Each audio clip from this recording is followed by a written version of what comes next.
Merci mon cher Jean-Paul de ces quelques mots à la fois amicaux, élogieux, qui m'amènent immédiatement en prenant la parole devant vous, mesdames et messieurs, aujourd'hui, à adresser toutes mes chaleureuses félicitations à Jean-Paul.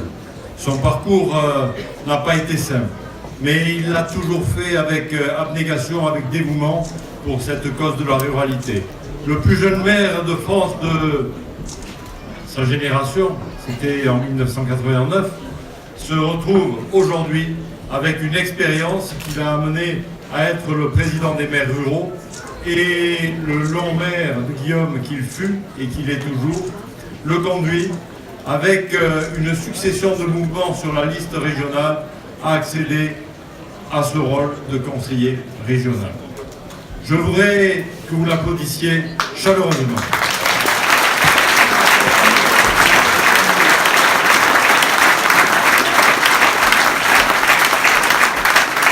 Pour nous, ce n'est pas neutre.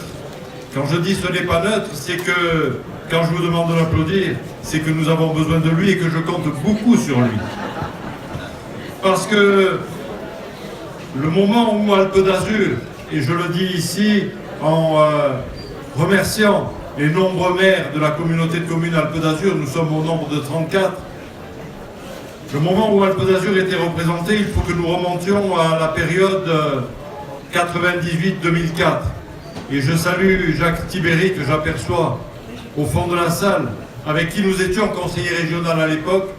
J'étais ce conseiller régional. Depuis, j'ai le sentiment que nous avons été abandonnés. Et le retour de la présidence dans les Alpes-Maritimes avec Christian Estrosi m'avait laissé espérer quelques bons résultats. Nous les avons eus. Aujourd'hui, c'est Renaud Muselier qui lui succède. Je suis heureux que Jean-Paul David, qui avait pris des missions et des fonctions en tant que président du pays, c'est-à-dire que déjà, nous lui avions confié les dossiers en demande de subvention à la région.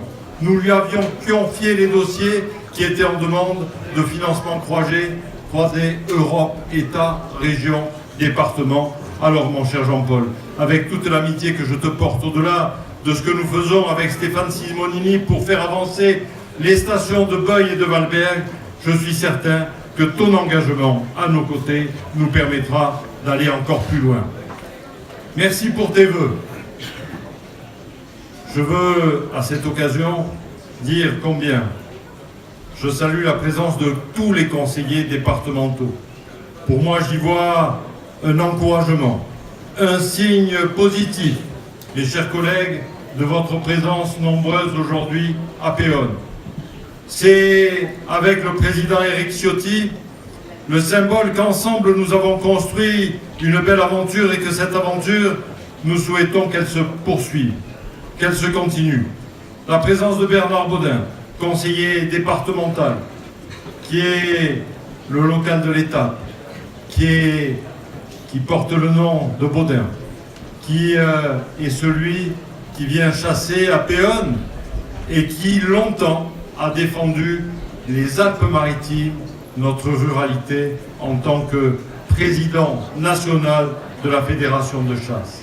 Merci Bernard d'être ici. Vous pouvez l'applaudir.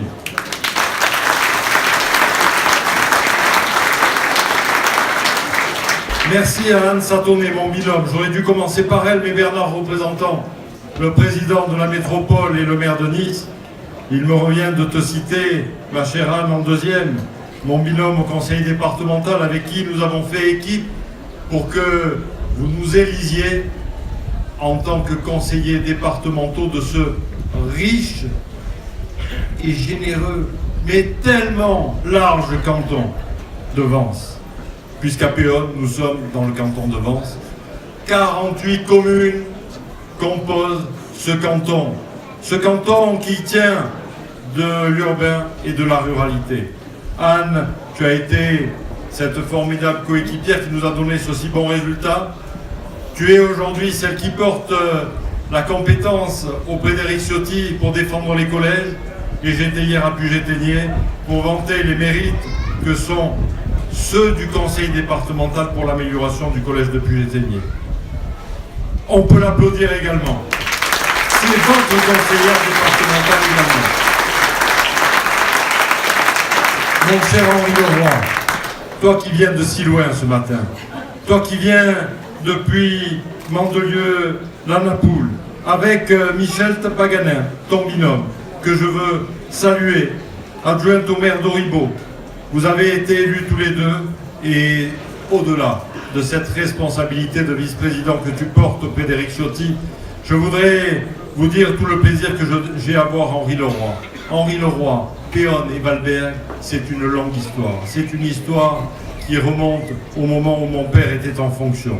C'est une histoire où Henri arrivait au conseil départemental et il ne manque pas un jour où il me rappelle cette époque-là, où il me rappelle ces relations entre les deux hommes, Charles Ginésy et Henri Leroy, qui fait qu'il y a eu tant et tant de choses, y compris des parties de billard au chalet suisse à Valberg, mon cher Henri. C'était un bon moment. Merci à ta compagne Marie-Jo de t'accompagner ici à Péonne. On peut les applaudir tous les deux. Henri, Michel, merci d'être là. Merci à Anne-Marie Dumont. Anne-Marie Dumont, là aussi, une longue complice avant qu'elle ne soit au conseil départemental, qui aujourd'hui fait que, mesdames et messieurs, chers amis, elle porte la culture sur ses épaules. Le président du département l'a amené à avoir cette responsabilité et croyez-moi que dans la succession du docteur Alain Frère, elle sillonne ce département pour porter la culture haut et fort. Merci Anne-Marie d'être ici à Péonne. Merci à notre ami Patrick Césari qui a fait une apparition fugitive et puis on ne l'a plus trouvé. Il est venu, il était là au moment où nous avons déposé au monument aux morts ses gerbes et puis il a disparu, mais il est lui aussi attaché à Péonne, à Valberg. Il est attaché à nous aider à défendre ce dossier du parc national du Mercantour pour être classé au patrimoine mondial de l'UNESCO.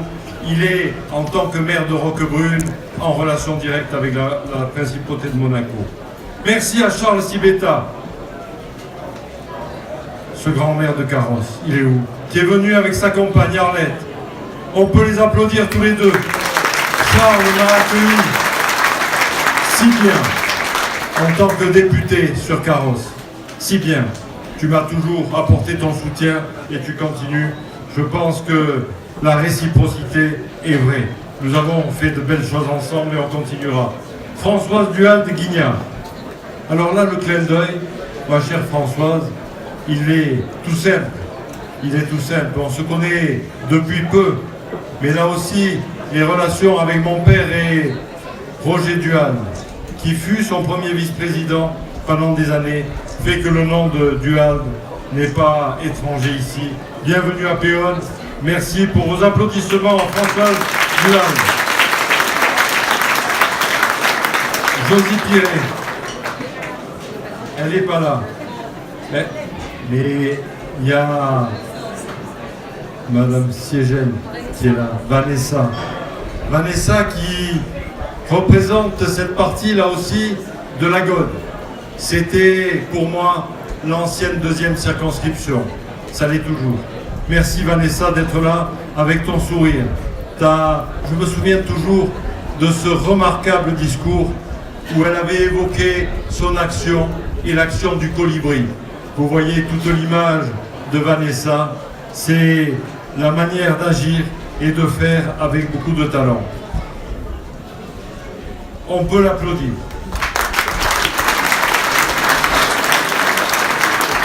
Et Jean-Paul, désespérément, me fait signe, parce qu'elle est devant moi, de ne pas oublier, mais je n'avais pas prévu de l'oublier, la locale de l'État.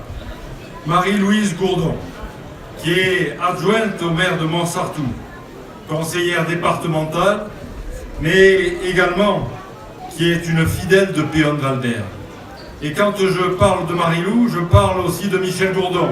Et pour tous les péoniens, ça évoque ces deux noms, les ouvrages qu'ils ont pu réaliser avec les bergers d'en haut, ou plus récemment, nos bergers, ou plus récemment encore, des montagnards dans la Grande Guerre, Péonne 14-18.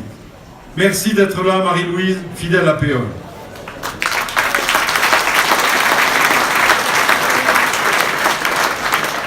En pensant à cet ouvrage qui a été écrit, rédigé, construit par Michel Gourdon, Marie-Louise Gourdon et Céline Winchell sur nos anciens, je veux vous dire que c'est avec une grande émotion, même si c'est à la mode péonienne, que nous avons honoré aujourd'hui les disparus dont le nom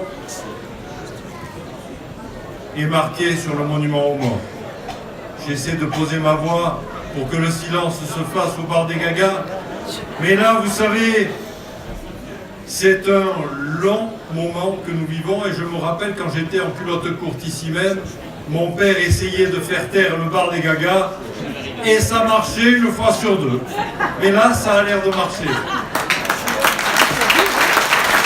Alors, c'est vrai que cette reconnaissance, ce devoir de mémoire que nous devons avoir pour nos anciens, avec ce dépôt de gerbes au monument aux morts, avec nos porte-drapeaux que je veux remercier, Elisabeth Collin, présidente départementale, Jean-Claude Gachet, qui est de toutes les opérations et porte le drapeau dans tous les départements, dans tout le département également, avec nos associations, les anciens combattants, avec la présidente du Souvenir français, Christiane Deport. Je veux vous dire que c'est une grande émotion pour moi, chaque fois, de me retrouver devant ce monument aux morts. Et que dans ces moments troublés, si le bar des Gagas peut retrouver le silence, je veux vous dire que toute notre émotion, toutes nos actions trouvent du sens pour féliciter ceux qui concourent à notre sécurité chaque année. Nous sommes en état d'urgence. Les militaires qui nous protègent et que je salue aujourd'hui et qui régulièrement sont représentés par un carré de légionnaires devant le monument aux morts, avec l'adjudant chef commandant le centre de montagne, François Valeriotti. Je veux dire et rappeler sur cette place de Péonne que ce sont plus de 30 000 militaires engagés dans le monde, en France, dont l'état d'urgence se conduit avec l'opération Sentinelle qui mobilise plus de 7 000 soldats et qui patrouille depuis plus de 2 ans l'ensemble du territoire national. Mais tous ceux qui également sont engagés à l'étranger, en Centrafrique ou encore au Mali, avec l'opération Barkhane, ils font toutes leurs possibilités pour faire en sorte qu'on enraye la menace terroriste. Et croyez-moi, ce n'est pas rien. Je voudrais qu'on fasse une salve d'applaudissements pour ces militaires.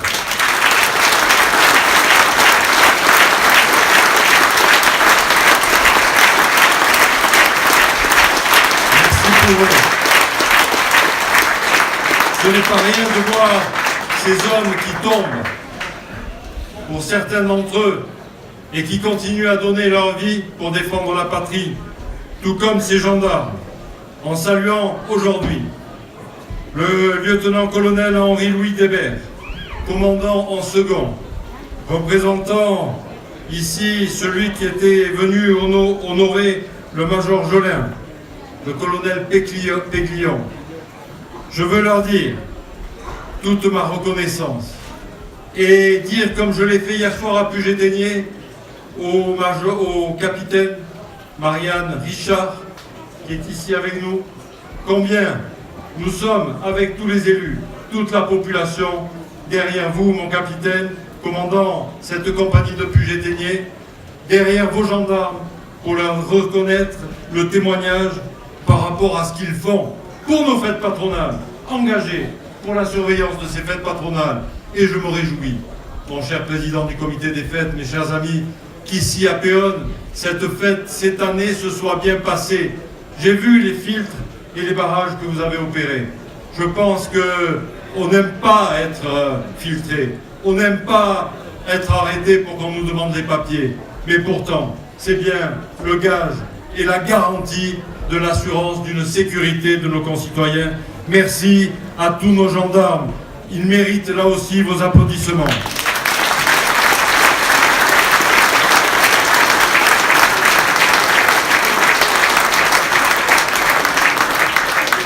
Les pompiers qui ont dû partir, en saluant celui qui, depuis ce matin, est à nos côtés, c'est le colonel René Diès, il est là, qui est le nouveau directeur du service départemental d'incendie et de secours.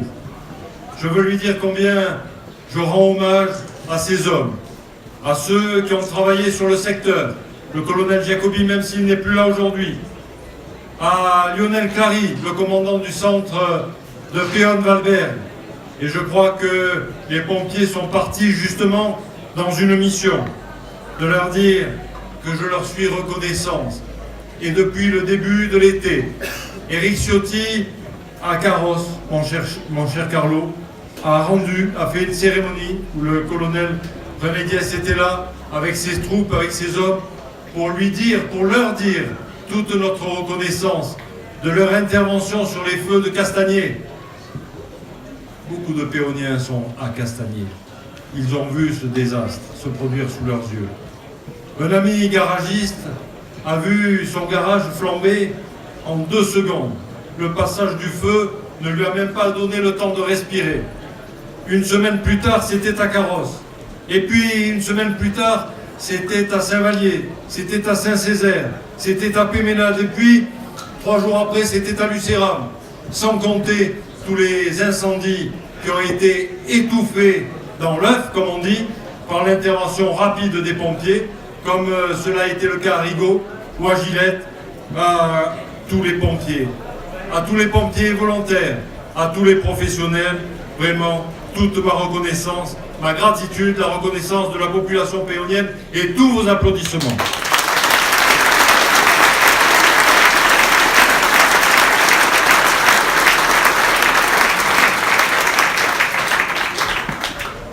Je veux vous dire que cette année, pour moi, la Saint-Vincent péonienne 2017 s'inscrit dans une tonalité toute particulière. Une année 2017 qui a été particulièrement difficile dans mes choix. Une année cornélienne.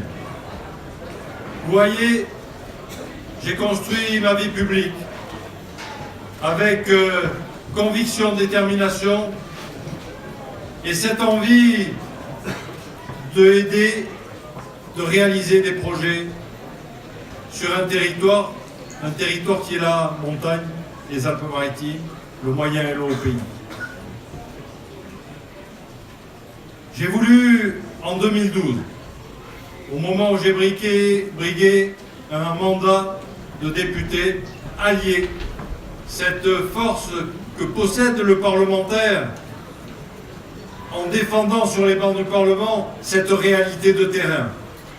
Grâce à vous, j'ai pu faire un mandat exceptionnel. Et l'envie de retourner au Palais Bourbon me démangeait. Mais néanmoins, j'ai eu aussi la contrepartie.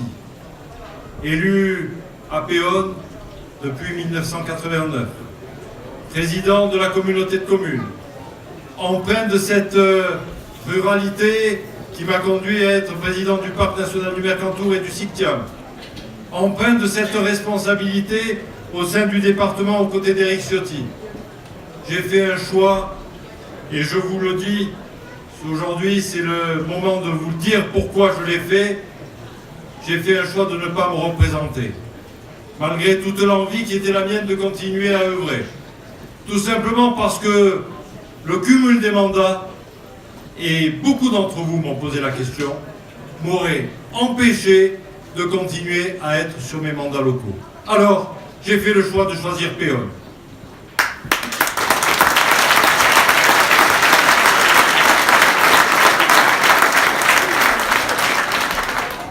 J'ai fait le choix de choisir la communauté de communes Sciences-Va, Vallée d'Azur, Alpes d'Azur. Vous voyez, je m'y perds. Ces dernières années, on a tellement évolué. Sciences-Va, Vallée d'Azur, Il y a cette volonté qui fait que je quitte le mandat de député après 10 ans de Parlement. Et j'ai eu des moments heureux au Parlement, des moments où j'ai porté un projet sur le numérique et l'évolution du numérique, le droit du numérique dans le droit français et les citoyens. La responsabilité, mon cher Bernard, sur les armes à feu, et d'ailleurs je t'avais alerté à l'époque, en tant que président de la chasse, pour essayer de faire avancer notre législation. Et puis, plus récemment, je veux vous dire que, en tant que président de l'Association nationale des maires de stations de montagne, et c'est pour moi un point d'orgueil, parce que le maire de Valberg puisse être président national des stations nationales de montagne et de ski, c'est quelque chose de très valorisant pour nous, qui m'a permis, au moment où nous défendions la loi montagne, de pouvoir être présent.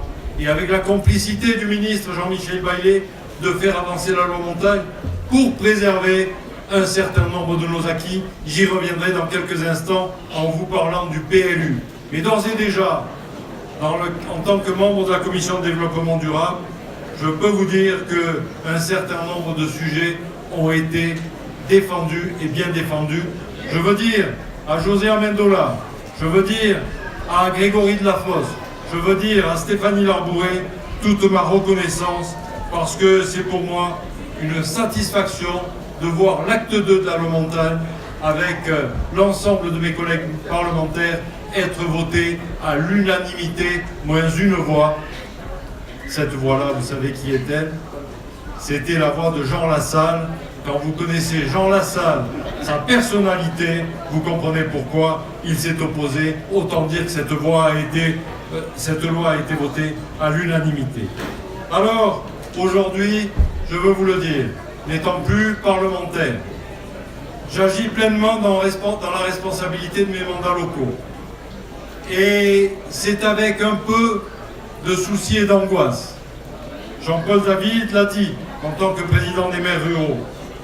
Mais je veux le faire sans polémique politicienne, de façon factuelle. Combien je suis inquiet. Ces dernières années, sur le dernier quinquennat, c'est 10 milliards d'euros qui ont été supprimés au bénéfice des collectivités. Collectivités locales, les communes, collectivités territoriales, les régions et les départements. Le nouveau président de la République nous annonce une suppression de 13 milliards à l'avenir. Comprenez que je suis inquiet. Parce que pour nous, nous n'arrivons plus à gérer nos budgets. Une décision du mois de juillet, par ordonnance, a été immédiate. 300 millions d'euros de supprimés. Pour nous, ça a été une catastrophe immédiate, puisqu'un certain nombre de nos projets conduits par Alpes d'Azur ne pourront plus être conduits. Nous avons déjà perdu, avec la communauté de communes Alpes d'Azur, 75% de notre dotation DGF, dotation globale de fonctionnement, en 4 ans. Autant dire que si ça continue, je ne vois pas comment on va pouvoir continuer à mener à bien nos compétences. Sur le plan du département, Éric Ciotti le sait, les conseillers départementaux qui sont là le savent également. Nous avons perdu 90 millions d'euros de dotation par an, 90 millions sur la période 2014-2017, 30 millions par an. Je me suis trompé dans mon chiffre annoncé en premier. Et c'est énorme, c'est-à-dire que quand on le cumule avec le RSA, le revenu de solidarité active, avec l'APA, l'allocation personnalisée d'autonomie, la PCH, on a perdu 132 millions d'euros. Il y a là une volonté qui fait que petit à petit nos moyens diminuent. Or pour nous, le département, je vous le dis mes chers amis, parce que vous êtes celles et ceux qui sont amenés à vous exprimer, c'est la collectivité qui depuis des décennies assure cette solidarité entre la richesse du littoral et le moyen et le haut pays. Sans le département, à Péonne, il n'y a point de salut. Dans nos communes rurales, il n'y a point de salut. Nous sommes aujourd'hui contraints d'avancer sur ces sujets-là. J'espère que la suppression de la taxe d'habitation qui est une nouvelle disparition des recettes des communes, ne va pas venir à nouveau aggraver nos budgets, parce que la simulation que j'ai faite sur Péonne, c'est 750 000 € de moins pour l'année prochaine, 750 000 € sur un budget de 4 millions. Alors on nous dit que ça va être compensé, j'espère que ce sera compensé, mais pour l'instant la compensation, je ne la vois pas venir. Je veux vous dire que si ces dispositions devaient être poursuivies, et l'une d'entre elles, qui est la suppression du département, et quand je dis ça, je fais un petit clin d'œil à mon ami Pascal Condomiti, je fais un clin d'œil à Bernard Baudin et à Carlos Ibeta, pour leur dire, c'est pas la métropole qui est en cause. Pour nous, c'est la disparition du département. Il ne faut pas que le département disparaisse en l'état, parce que si cela devait se produire, il est bien évident que c'est un ensemble de projets que nous ne pourrions plus amener à bien. La création de la cuisine centrale à Puget-Théniers, l'équipement des tablettes numériques avec les TBI, tableaux blancs interactifs, l'équipement de la maison de santé de Roquestéron, sur laquelle, je le dis pour rassurer Daniel Chabot, parce que sans ça, elle ne va pas être contente du tout d'être venue à Péonne, nous ferons ce qu'il faut pour équiper la maison de santé de Roquestéron, mais ça va nous poser des problèmes. Il faudra que derrière la dépense qu'on a sur d'un côté, on restreigne et on compresse les dépenses de l'autre. Voilà toutes les difficultés dans lesquelles nous sommes. Alors, je viens à Péonne après vous avoir fait ce discours un peu d'alerte. C'est pas un discours d'alarme, c'est un discours d'alerte. Je ne suis pas là à vous dire tout va aller mal.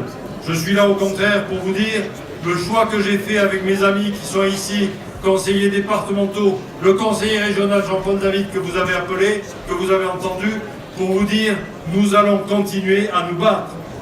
Et à Péonne, grâce au conseil départemental et avec le conseil départemental, nous avons tenu nos promesses sur la fiscalité. 0% d'augmentation pour le département, 0% d'augmentation à Péonne. Ça nous a quand même permis de tenir nos promesses à l'investissement. Sur le programme 2016, 100 000 €, tenez-vous bien. Si je n'avais pas l'aide du département, ces 100 000 € que nous avons mis sur les routes péoniennes n'existeraient pas. Et je veux dire ici à Guillaume Mirati, mon premier adjoint, qui suit particulièrement ces projets sur les routes, combien je lui suis reconnaissant. Mais combien nous devons, nous, être reconnaissants aux collègues du département de nous laisser cette manne financière qu'on appelle la dotation communale d'aménagement pour faire en sorte que 4,5 km de la route des Chardonniers soit cette année réalisée en entretien et en rénovation. Que sur le projet à venir, nous ayons à hauteur de 70% la réfection de la route de la Gonde, la réfection de la route du Villard, de la route des Plans, que nous ayons la réfection de la chaussée et de la pose des glissières de sécurité sur la route des Chardonniers réalisée l'année dernière, que nous ayons la pose d'un radar pédagogique entre la RD 29 et la route du Taillé pour la sécurité et la surveillance, programme mis en place avec les services de gendarmerie, que sur le très haut débit, allez, je vois même des amis venant de Saint-Martin-Vésubie, que je salue, qui sur le plan du très haut débit m'interpellent tous les jours. Nous avons un schéma départemental d'aménagement du numérique et je rends hommage à la métropole, je rends hommage à la communauté d'agglomération de la Riviera française, à la CAPG, à la CASA, pour leur dire que cette solidarité nous a permis avec Alpes d'Azur de pouvoir bénéficier d'un aménagement de 88 millions d'euros, alors que les 34 communes d'Alpes d'Azur ne mettent qu'1 million d'euros, qu'1,8 million. 1,8 million sur 88 millions d'euros. Autant dire que si le très haut débit arrive à Péonne, c'est grâce à cette solidarité dont nous ne pouvons pas nous passer. Les amis péoniens, ouvrez bien les oreilles. C'est important pour vous, c'est important pour l'avenir de Péonne. 2450 prises à déployer. La première tranche sera servie avec 944 prises réalisées pour la fin juin 2017 et la deuxième tranche 1507 pour fin juin 2019 où Péonne sera tout fibré. C'est peut-être loin, mais c'est demain. C'est demain et ça nous permettra d'avancer. D'avancer sur le patrimoine communal avec les chalets d'alpage à Riou-Blanc pour tenir l'agropastoralisme, pour la création du cimetière du Prin qui est là pour donner satisfaction au cimetière péonien qui aujourd'hui déborde, à l'acquisition du pigeonnier de Péonne, cher à Céline, et à l'association Péonne Patrimoine, le captage de la fondue. Allez, j'ai bientôt fini. 2 secondes d'attention parce que je suis sur un sujet important. Si le bar des Gagas veut m'écouter 2 secondes, parce qu'ils boivent de l'apéro, du pastis, mais il faut de l'eau.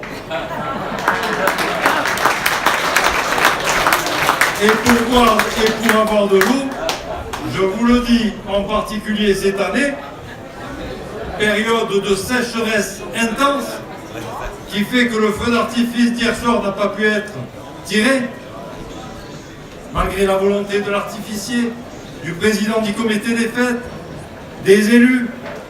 La sagesse a été de dire, avec les pompiers, allez, on ne va pas embraser Péonne. L'expérience du feu en cœur de Péonne que j'expliquais au colonel Diaz tout à l'heure nous a suffi, il y a quelques années, pour que l'expérience ne soit pas renouvelée. Mais je veux vous dire que ce matin, ici même, l'enceinte du bal et l'enceinte de Péonne a été nettoyée à sec pour la première année depuis longtemps. Parce que nos réserves d'eau ne sont plus là. Parce que l'eau, cette année, cet été, a diminué et que nous faisons tout pour capter un peu plus de la source de la fondue.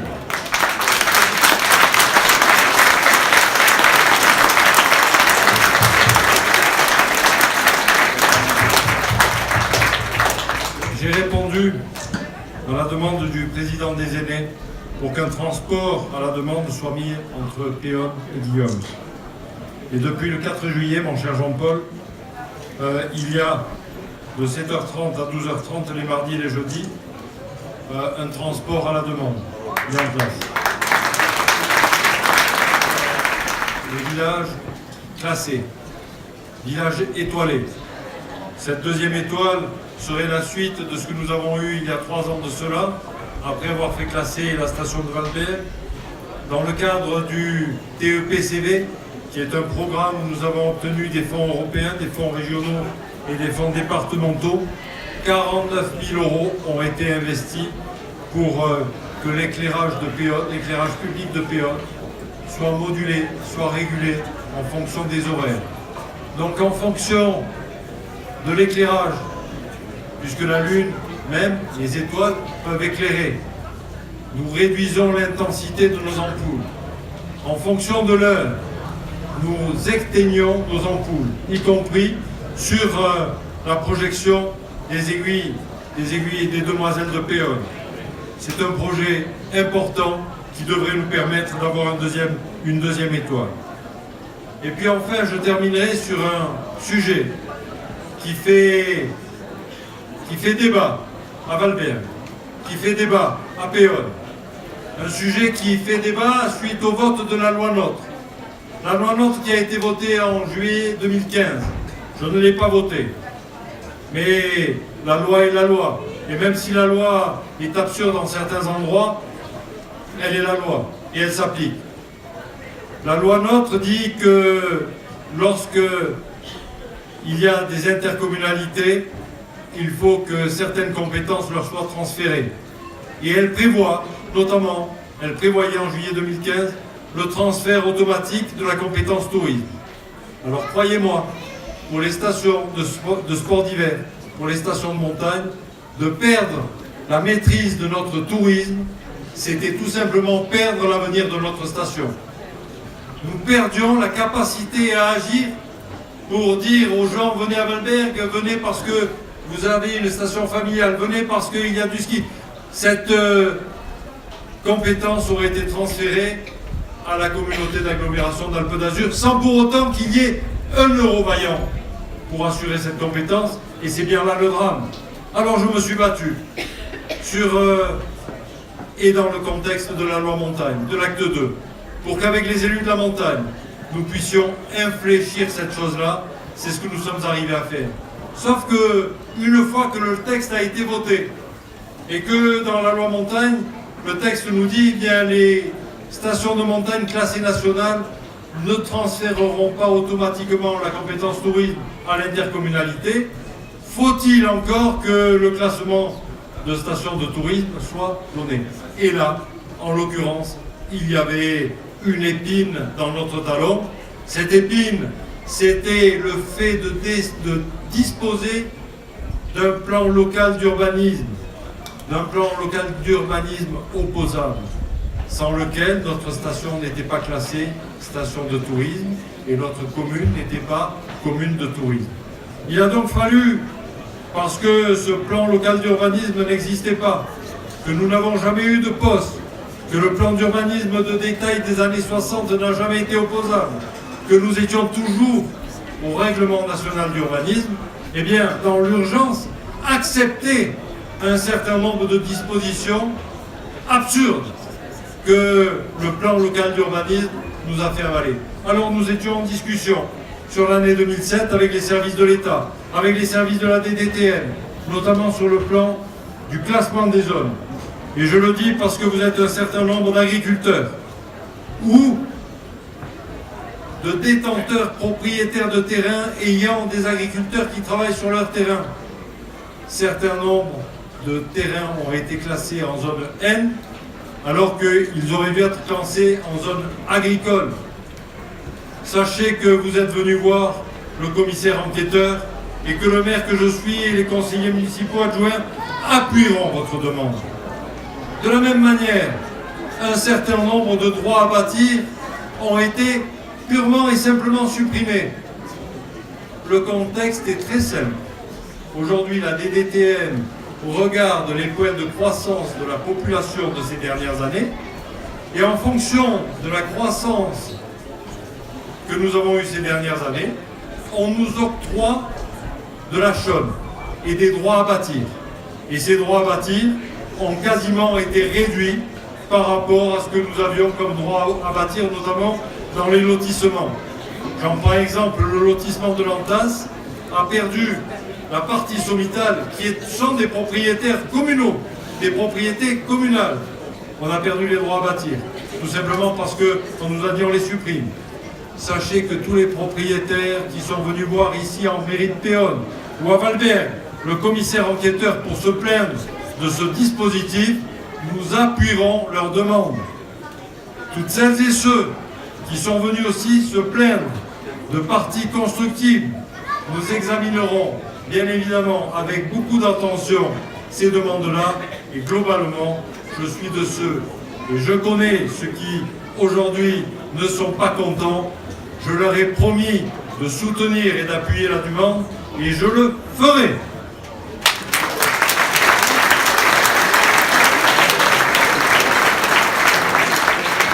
Sachez également que non seulement je le ferai, mais je suis conscient que les services de l'État ne nous donneront pas satisfaction sur tout. Et je veux remercier Monsieur le Préfet,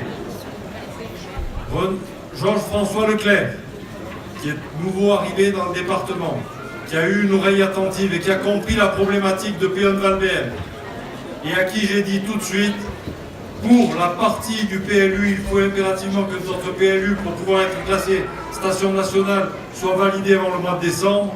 Mais par contre, je vous demande, Monsieur le Préfet, que nous remettions tout de suite en procédure de PLU le territoire communal. Et il m'a donné son soutien et son appui, tout autant qu'avec mon ami Jean-Paul David, nous avons cette ferme volonté aujourd'hui de partir en PLUI, donc en plan local d'urbanisme intercommunal, pour continuer à achever Valbert. Voilà un peu la note que je voulais vous donner, qui est une note peut-être un peu technique, mais je sais qu'un certain nombre d'entre vous l'attendaient de pied ferme. Enfin, et je veux terminer mon propos en disant ici au père Gilles Bailbé combien je suis heureux de voir la dynamique qui est la sienne, cette volonté de continuer à parcourir l'ensemble de nos villages, de cette paroisse Saint-Jean-Baptiste qui est si vaste et si large à couvrir, de lui dire que pour moi, et je veux faire court sur le sujet, mais sachez, amis péoniens, que la fête profane sans la fête religieuse n'a aucun sens. Aujourd'hui, nous fêtons la Sainte Vincent et la Sainte Tarige. Il est logique que ces saints-là soient vénérés. Merci Gilles pour... il est où Gilles? Il est là. Merci, vous pouvez l'applaudir.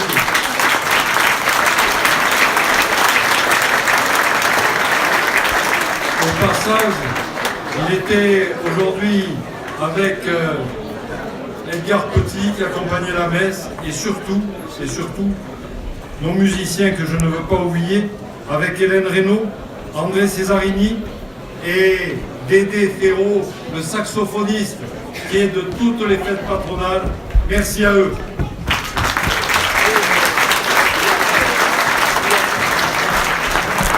Merci au Bravadiaï. J'ai bien compris que Gugu avait l'intention de passer la main à Jean-Louis Salicis. J'ai l'impression que le passage commandement, la prise est faite, mais je me souviens d'une année où le passage avait été fait et Jean-Louis Clary avait pris des fonctions. Jean-Louis Salicis, ça m'avait coûté la tenue des Bravadiaï. Et cette année, ils ont recommencé. Et je leur ai promis que l'année prochaine, ils seraient habillés avec une nouvelle tenue.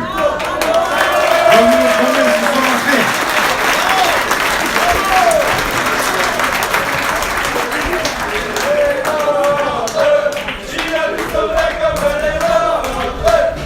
Merci les amis. Merci à l'association Patrimoine Péonien, Céline Winchell, aux artisans, commerçants de Val-d'Air, aux associations locales, à l'équipe administrative technique de Péonne dirigée par Jean-Claude Baudin, avec une petite augmentation cette année pour Péonne. Il y avait Jean-Claude et Cathy Girard à Péonne, il y aura désormais Jean-Claude et Delphine Dubas. Elle est où Delphine? Elle est là Delphine. Vous pouvez l'applaudir, elle rejoint cette équipe-là, je l'en remercie et on aura beaucoup de choses à faire ensemble. Et puis les services techniques de Legrand qui se désespéraient d'avoir nettoyé à sec. Enfin, ça fait partie de la vie. De dire à mon ami Yann Lucarini, le président du comité des fêtes, qui sans complexe prend le micro, c'est rare pour un président du comité des fêtes, suffisamment rare pour que je le souligne, avec sa belle famille, lui qui assure la descendance pour le comité des fêtes de Péonne, en attendant que sa descendance arrive à prendre la suite. Tu tiendras pas 10 ans. Bon, écoute, tu tiendras le temps que tu tiendras. En tout cas, bravo à toute ton équipe. Longue vie au comité des fêtes de Péonne et vive Péonne.